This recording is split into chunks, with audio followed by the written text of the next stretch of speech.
Welcome to my new channel conceptual study world. आज हम अपना टॉपिक कंटिन्यू करेंगे जो हम कल पढ़े थे, इंट्रोडक्शन टू बायोलॉजी क्लास 9। आज जो टॉपिक्स मेन टारगेट है मेरा वो है relationship of biology with other sciences, के बायोलॉजी का दूसरी साइंसेस से क्या रिलेशन है। कल हमने डिविजन्स और ब्रांचेस डिस्कस की थी। आज हम डिस्कस करेंगे कि बायोलॉजी का दूसरी साइंसेस से क्या रिलेशन है and what are the careers in biology, कि हम बायोलॉजी पढ़ के कौन सा करियर अडॉप्ट कर सकते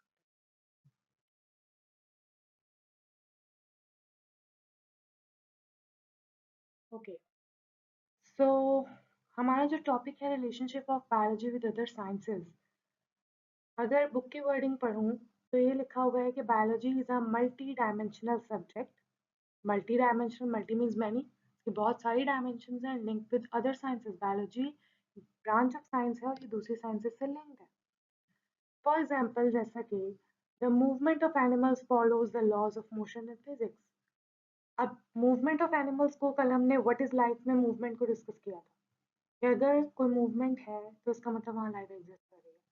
तो ये जो मूवमेंट है ये laws of motion of physics, first law of motion है, सेकंड लॉ ऑफ मोशन है, तो ये उससे रिलेट करती है। इसका मतलब bio and physics are related. Biology is considered as interdisciplinary science which is related with other sciences.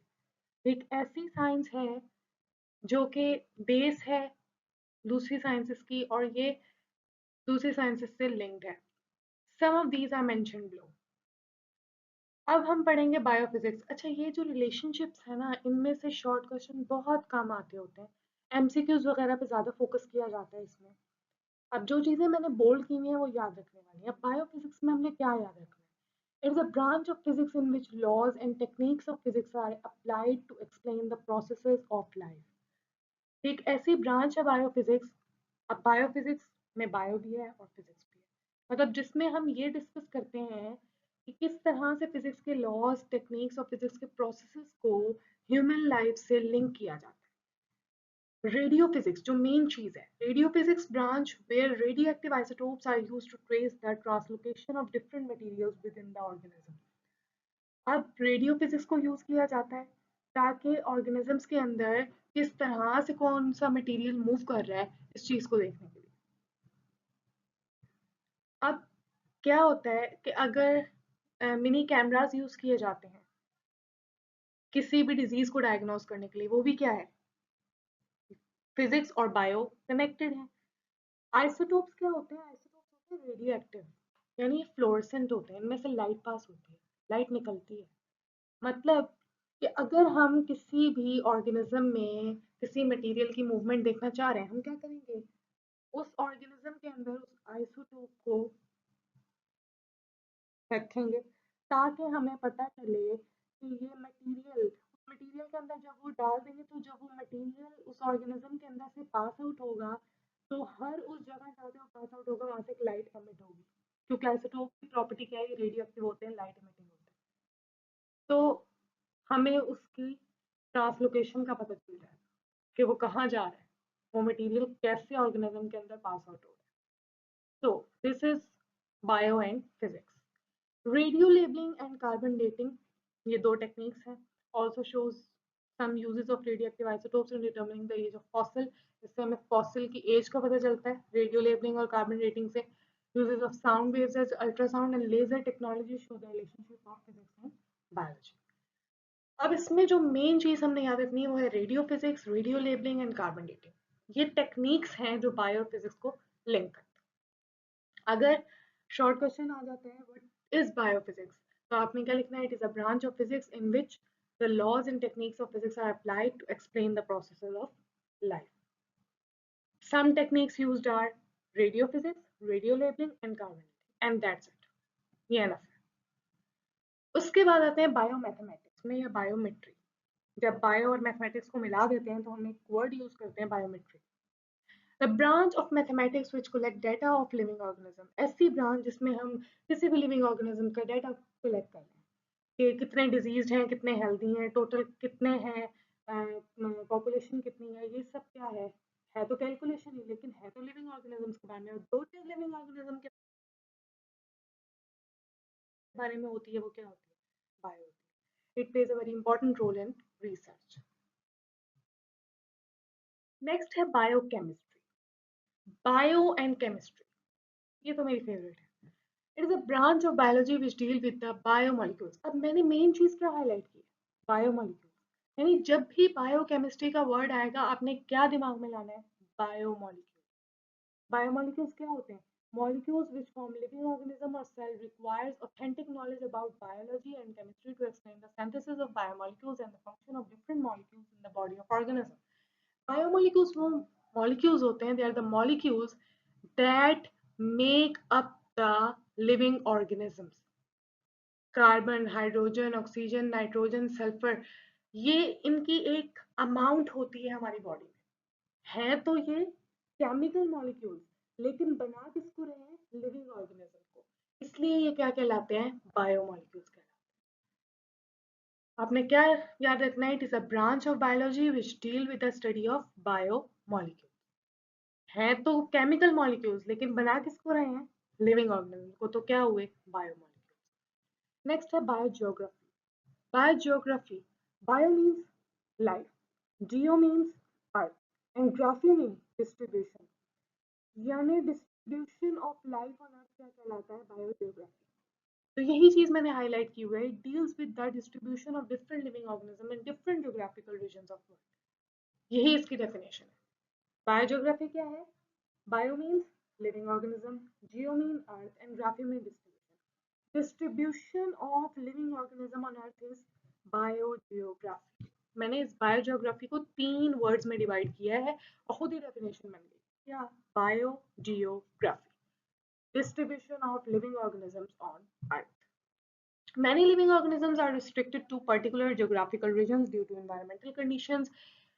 बहुत सारे एनिमल्स रिस्ट्रिक्टेड होते हैं, जैसे कैमल है वो डेजर्ट में होगा, पोलर बेयर है वो ठंडी जगहों पे होते हैं। इसी तरह हर एक ऑर्गेनिज्म की जो है वो डिस्ट्रीब्यूशन हुई, जो वार्म इन्वायरमेंट में रहने के आदी हैं वो वार्म इन्वायरमेंट में। बायो इकोनॉमिक्स, बायो इकोनॉमिक्स क्या है, इकोनॉमिक्स का हमें पता है, इकोनॉमिक्स क्या होती है, cost value, profit value, calculation of money. This deals with the economically important organism involve in production. इसमें हम उन तमाम ऑर्गेनिजम्स को डिस्कस करते हैं जो हमारे इकोनॉमिकली वेरी इंपॉर्टेंट है, जो हमें पैसा कमा के दे रहे हैं। मतलब हम इसमें कैलकुलेट करते हैं कॉस्ट वैल्यू को और प्रॉफिट वैल्यू को। कॉस्ट वैल्यू क्या है, फॉर एग्जाम्पल एक चीज की कॉस्ट है 10 रुपीज, तो उसकी कॉस्ट है।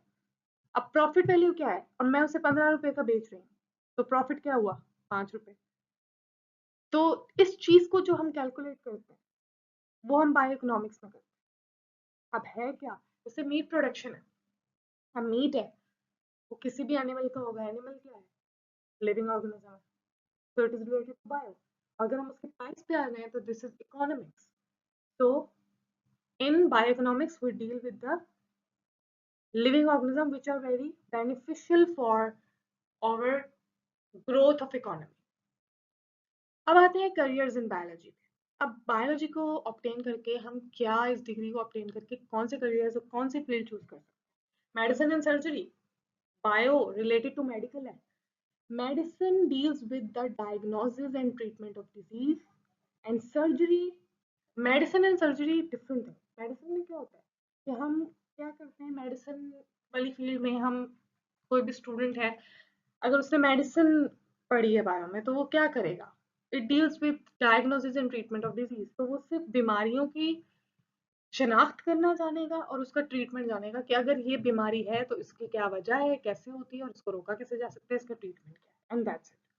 Surgery deals with repair, replacement और removal of the organ. Surgery तो एक लास्ट हल हो जाता है। सर्जरी में क्या होता है कि जैसे किडनी है, किडनी की कोई बीमारी है तो उसका ट्रीटमेंट होगा, लेकिन अगर किडनी फेलियर हो जाता है तो फिर रिपेयर होगा या रिप्लेसमेंट होगा, रिमूवल होगा। तो इस सब को क्या कहते हैं, रिपेयर, रिप्लेसमेंट या रिमूवल को हम सर्जरी में डिस्कस करते हैं। नेक्स्ट है एग्रीकल्चर। एग्रीकल्चर भी बायोलॉजी की एक ऐसी ब्रांच है जिसमें हम production of varieties of crops, मतलब मुख्तलिफ तरह की crops, fruits, vegetable, dairy products को कैसे प्रोड्यूस किया जाए, इस चीज़ को डिस्कस करते हैं। Pakistan being an agriculture country, हमारे मुल्क का ज़्यादातर आबादी गाँव में रहती है और ज़्यादातर लोग एग्रीकल्चर से रिलेटेड है। मतलब वो खुद क्रॉप्स को ग्रो करते हैं और वो वेज देखते हैं कि how to grow new crops. They use fertilisers, they use different new chemicals to produce new fruit, vegetables, dairy products and crops. तो ये क्या है? बायो है। हॉर्टिकल्चर, हॉर्टिकल्चर में हम डिस्कस करते हैं, मैंने क्या हाईलाइट किया हुआ, development of new varieties of plant. Horticulture में हम प्योरली किसको डिस्कस करते हैं कि किस तरह से न्यू वेराइटीज ऑफ प्लांट को प्रोड्यूस किया जा सकता है, किस तरह से नए पौधे लगाए जा सकते हैं। ये भी किसकी ब्रांच है? करियर है।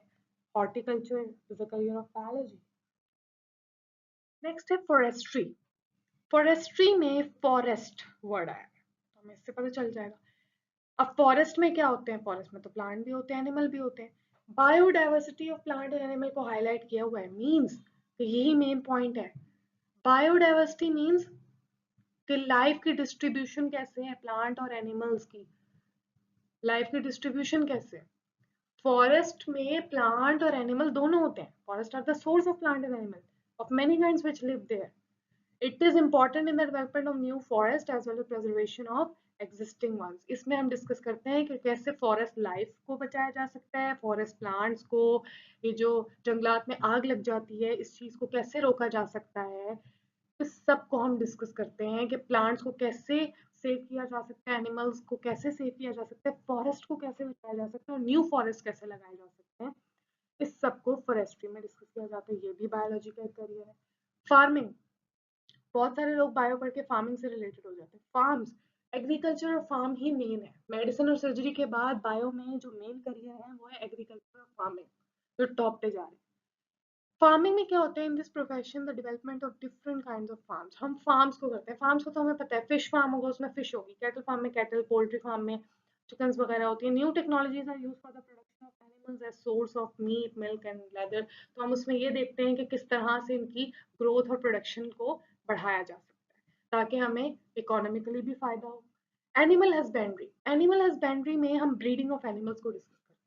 इसमें कोई प्लांट कुछ भी डिस्कस नहीं करेंगे, ये एग्रीकल्चर का ही पार्ट है, लेकिन इसमें हम क्या डिस्कस करते हैं? Breeding of animals.